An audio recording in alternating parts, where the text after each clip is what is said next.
Nandiyan si Eunice sa YouTube screen, bawat kiyaw sa bawat scene.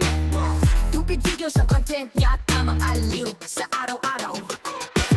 Itot ka lang sa channel niya, nakakatawa. Hello mga kaba! Ano naga? Kamusta? Alam ko namang kayo yung nagsasawa na sa mga dabing-dabing ko, kaya pagbibigyan ko ngayon. Mag-reaction muna tayo. Oo, dahil nakakapagod din pala mag-dab. Hinahanap ko pa yung paano ako pagsusunurin. Ang masaklap nito, mas marami pa aking nag-vlog kaysa sa aking subscriber. Ang saya na, ayos lang, walang problema. Basta nasaya habang nanonood sa akin, ang problema, ayos lang. Okay, ay siya. Ngayon, sa panahon ito, sa panahon ito, ay ako yung may re-reaction lang. Yung ngayon naman nangyari, napadala naman na rin sa akin, ano? Napadala naman na rin sa aking page. Ay, nagmamakawa. Ay, di ating re-reaction na. Okay, sige. Simulan na natin. A few moments later. Nasisig. Iyan. Tara, magpainit na tayo ng kawa.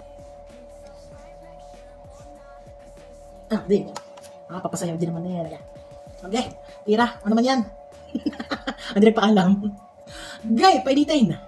Ang kawali. Malit mantika. Let's go. Wait. Lagyan ng kawali. Parang hindi pa nagadarang sa kain kuya na natin ang itlog. Yan, durugin lang natin yan. Tapos, maluin lang natin hanggang sa maging ganyan. Pag ganyan, okay na yan. Yan, iahon na natin yan sa kahirapan. Yan, pagkaahon natin. Batay. Tapos, ito naman yung atay. Yan. Prito lang din natin yan. Ang wala sarap na. Hanggang sa mild lang, yung konting pirito lang para yung medyo konting pusta lang. Yan. Tapos pag ganyan na, may mga brown. Tiya. Boys. Sunog pala ang tuktok, hindi mo pa yata binabaligtad. Parang ilaw-ilaw pa yung gilid. Yung unahan lang sunog. Ganyan. Kani? Tuloy. Nagsisisi ako bakit ako nag-record pa. Benta ako ng pahinga na lang. Ganyan. Diretso na matapos na ito. Yan. Giniling na yan. Pero mas masarap pa rin yung ano, yung natural na giniling. Yan. Pirito lang natin. Tapos pag medyo tusta na, lagay na natin yung margarine. Yan. Tapos tunawin lang natin yung margarine. Tapos lagay ting sibuyas. Kunti lang muna.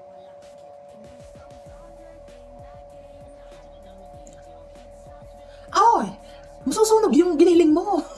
Pwede ka tanggalin. Tanggalin mo muna kahit kaunti. Katamad ko na rin. Masusunog yung halpo ko yun. Siya ka. Katamad na rin. Tanggalin mo naman. Gayon din siya. Malaking sunog niyan. Maniwala ka. Teka. Oy. Alam mo ko, nagbigay ng tipang tamad magluto. Hindi. Ayon kasi sa mga kaibigan ko ibang lahi, ang sibuyas daw, kailangan bago mo lagyan ng another ingredients, kailangan parang kulay translucent pa, gayaan, para daw lumabas yung lasa, para lumabas daw yung aroma. Pero kung ilalagay mo daw, tapos medyo malutong pa, parang wala daw ano yun, walang sarap. Ayun yung sa kanila. Ay, sige, ilagay mo na kayo, kaya buo-buo pa. Bago natin tao. Yan. Sa dali-dali, na tayo matapos na. Haluin lang natin ng ganyan yan, tapos hayaan lang muna natin. Lagyan na natin ng toyo tsaka oyster sauce. Yan, mga pampalasa natin. Hindi na tayo maglalagay dyan ng asin tsaka paminta. Yan, tapos pag ganyan na, lagay na rin natin yung atay. Ayan yung atay, dinurog lang natin yan. Nilagyan ko lang ng konting suka. Ayan. Tapos halo lang natin ulit yan. Mekos lang yan, oh. Mekos. Dali ang tagal. Tapos yan, ayan lang natin yung ganyan. Medyo matos na konti.